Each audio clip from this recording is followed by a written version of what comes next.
Hi everyone, I'm in the person of Mohammed Suini Zakaria. I hope you can all see my screen. Yes, we can see it. So I'm in the person of Mohammed Suini Zakaria. With me here is Selom Aikwetito, David Ni Ama, who are all part of the research team at Ghana Tech Lab based in Ghana. So today we will be presenting on lockdown online training program, which adopted open education resources to provide task training in Ghana in response to COVID-19 situation when lockdown, we had to continue to ensure that educational institutions continue to operate in the continent. So we want to give a brief overview of who Ghana Tech Lab is. Ghana Tech Lab is an ecosystem hub based in Ghana, providing support to budding ecosystems across the country in various regions. That's 11 regions presently, and also providing digital skills training and entrepreneurial support to young people who would be able to transition their skills into solutions and business ideas, and also provide support to young people who are seeking to use digital skills to get better employment options. Now, with the lockdown online training program, this was under one of our component programs within what we do. So basically, we are into training, that's digital skills training, providing seed funding, and also supporting startups in Ghana. We were established with a World Bank funding from under the Ministry of Communications, and we are presently a joint venture between Kumasi Hive and InnoHub based in Accra. So these are our development partners. Presently, the lockdown online training program, which we are presenting on this conference, is being funded by the MasterCard Foundation Young Africa West Strategy in Ghana, which seeks to create 3 million jobs by 2030. So with the lockdown online training program, this was a response to COVID-19, and we sought to ensure that young people across Ghana still had access to education as at the time we had gone on lockdown and all schools and classrooms were locked. So it was open to three groups of people, that's tertiary institutions, secondary school students, and junior high school students. And these people were categories which involve people who were also running businesses already. Now, of the total, we trained 1,451 people, that's young people in Ghana, and 71 of which percent were men or males, and 29% were female. We try as much as possible to focus on gender balance. Unfortunately, during the application, one of the things we realized was that more of the males were able to participate because of the exposure they had compared to the females in Ghana. And we offered 6 courses in all, which were all open and readily accessible to all groups of people. And we undertook the training over 2 weeks, and all were online. Now, in designing this, we looked at which options to ensure that we are able to get a regional parity, like you can see the distribution, the regional distribution of Ghana still has access to this and adopted from Zoom that we are presently using, which helped us to be able to reach out to all people across the country. Yeah, and you would all see that we had more participation from Accra because digital penetration in Accra is very high, which is the capital in Ghana. We had lower participation region, and this really have less internet penetration or digital penetration in those parts of our country. So basically, the lockdown online training program had 3 core components. So we had or entrepreneurs who had education, tertiary education for tertiary students, and then social media went for categorized to to two.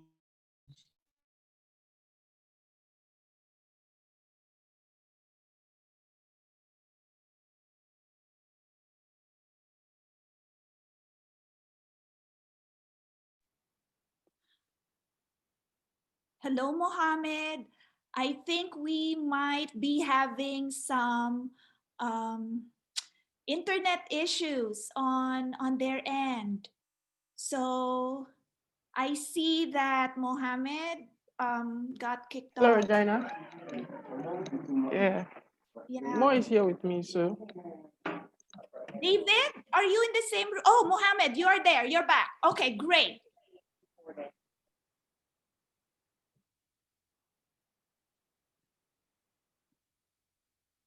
I think you are on mute, Mohammed.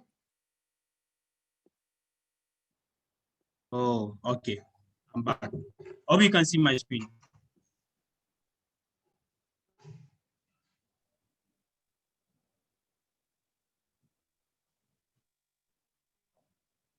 We can't see your screen yet. Okay, now we can see that you started screen sharing. Okay. Can you see my screen now? Yes. Thank you. So of the training program, these were participants, these are excerpts from the training where we can see that most of the participants were young people, as we can see from the faces here, cutting across various regions in Ghana. Now, this is the breakdown of the training program that we had and the feedbacks we had from young people across Ghana and how this was able to help support young people.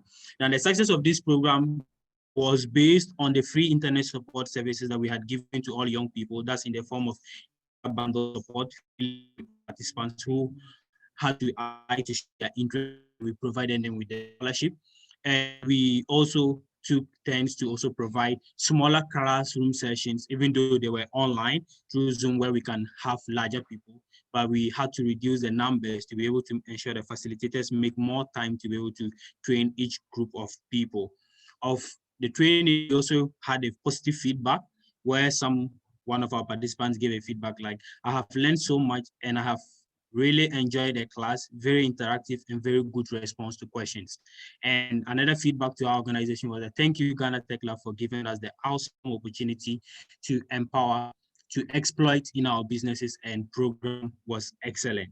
These were some few responses from them. So I'd like to play a 3-minute video that's around the feedback we had in relation to the kind of training or an open training that was organized to support young people across Ghana. So bear with me, it's online. Yeah.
Hello, please. I hope everyone is able to follow. Sorry, I had to just confirm.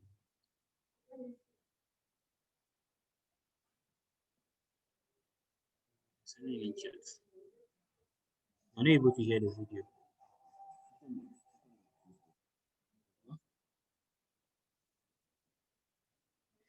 Mm, okay. Mm.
Hello, Mohammed. It says the link is in the chat.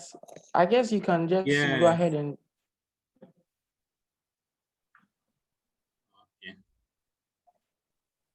Yeah, I sent out a message in the chat, Mohammed. So there's some problems with Zoom sometimes when you share videos. It doesn't really play, and it plays, but the sound Yeah. is an issue. So maybe you can just go ahead and skip that part. Okay. Okay. Thank you.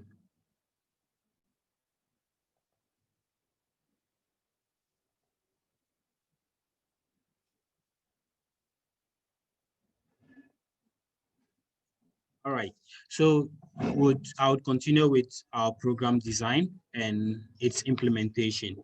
So during this period, like I indicated, the tool we used to run the training was through Zoom. And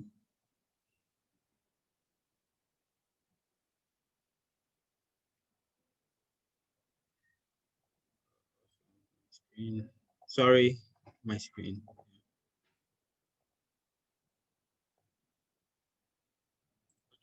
So the program was designed as a quick response to the lockdown that occurred in Ghana towards the end of mid-March, and all schools had to close down. And the question was, how can we provide education that is openly accessible to all young people, but then of higher impact and could build the skills of the generation that would be living to see the replications of COVID on society, where a lot of organizations had to quickly move and change their ways of operation. And so we thought it wise to look at high skills that were in high demand. And with this, we came out with the various training programs in relation to AI, phone photography, social media management, and business management to ensure that we're able to support young people who are running startups, and also to support young people to have skill sets that can help old folks who probably are not exposed to digital skills to also manage their startups, even though their schools were still closed or locked under lockdown. So based on this, we sent out Google Forms to get our applicants, and based on the applications, we did an analysis, and then we selected our participants. We then reached out to them through emails, phone, text, and WhatsApp. Now, we use all these mediums because not every individual was directly exposed to using emails. And so we had to use all means possible to ensure that each person who was able to hear about this program and apply would have heard from us through any of the mediums that is readily accessible to them. And so that was how come we use the text, emails, and phone calls to reach out to all of them. Then we also realized that the next part was a lot of people were found in situations where they couldn't actually afford internet to be able to even access these training programs, which is one of the major challenges even now, as most institutions are trying to go online to support their students to continue learning.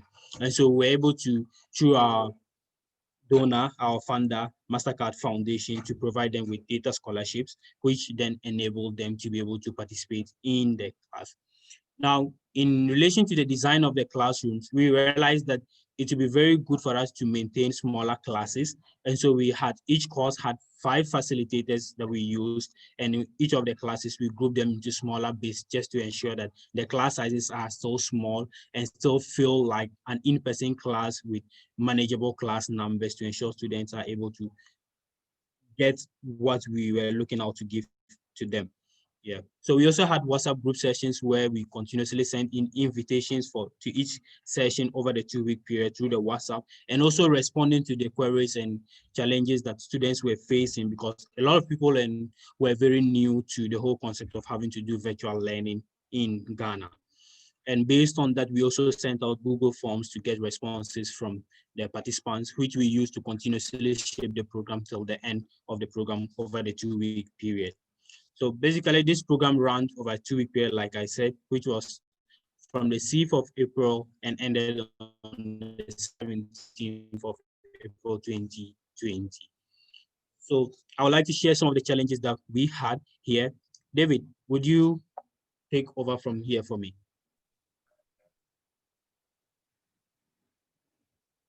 Okay. David seemed not to be ready, so I'll continue with the challenges.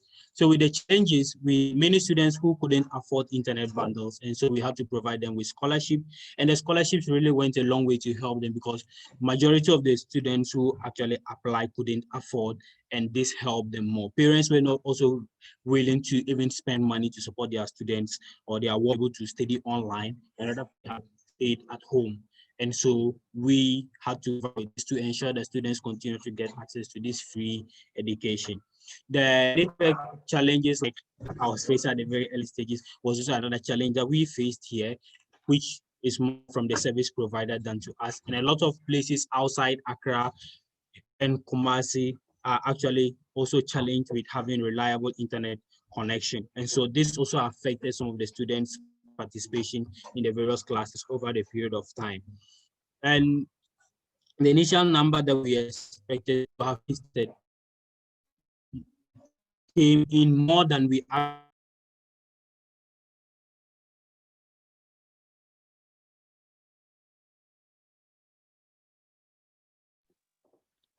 Okay, it seemed like we lost Mohammed, our connection.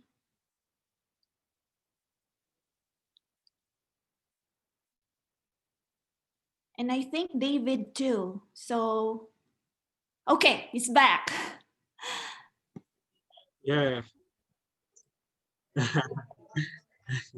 That is fine, Mohammed. It's okay. So some of the challenges. No problem. So it comes back to some of the challenges we were facing, even with our participants in running our program here, the internet challenge, like we said. So I'll allow David to continue with the key lessons from the program implementation, then we take it from there.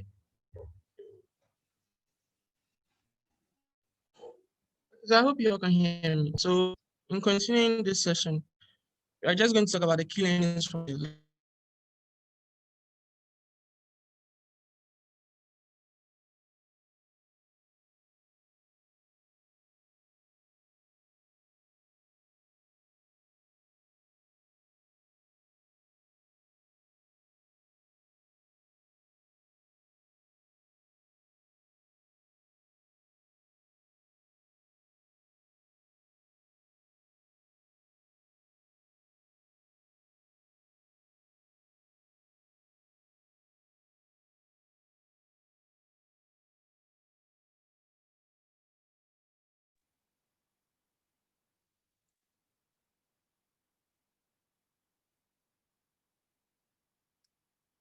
Mohammed and David.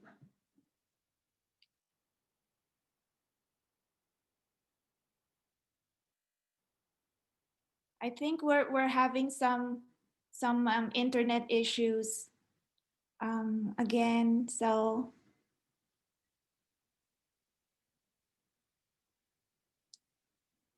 if you have any question for Mohammed or David, please feel free to type them in the chat. And when they come back, hopefully they can answer it.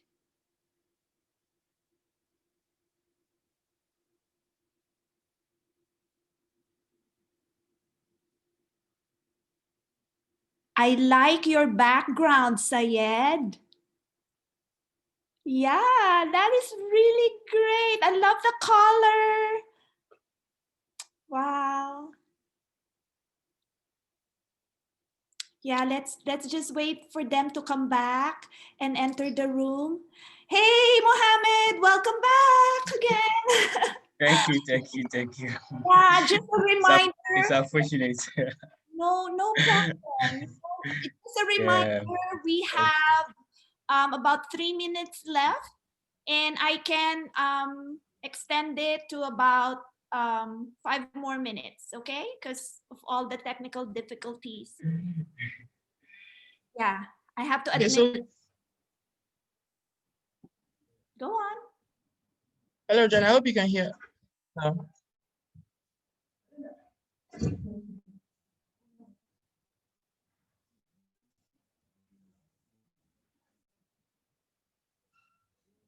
Hello, Regina. Can you hear us? Yes, we can hear you. Okay. Okay, perfect. So we are just going to continue with the key learnings. So in just continuing, I said I laid the basis about the internet support that is recommended or essential for the running of online training programs. The next thing involves like African youth who have like a growing interest in building future works through digital skills training. So that's one thing that is important. But also another key learning is the infrastructure involved in terms of like the laptops and the routers and all those provisions. So that's one of the key learnings we realized from the online training programs, because without a laptop, you couldn't really like be able to like practice what is being taught during the class and even how to even join the class and have effective studies. So in terms of the infrastructure too as well, it's very needed in the successful, implementation of some of these online training programs. So it comes down to not only in Ghana, but across Africa, because that's one thing we also realized, because there were other people from other countries that were also part of the lockdown training. So these were some of the key learnings we realized from the training. So, this brings us to the end of the presentation. Sorry about the internet issues. I guess it's normal. So I hope you can hear me saying that this is the end. So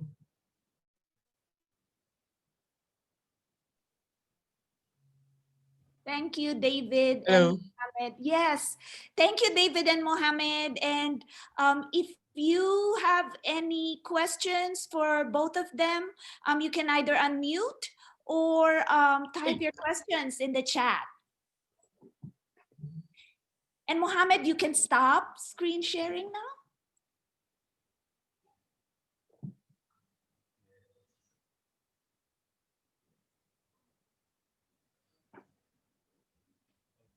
Thank you very much. Yeah.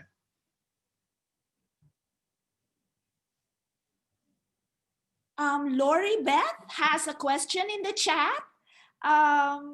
She said, thank you for your presentation, and she's watching the video. Have you planned to expand the course offerings?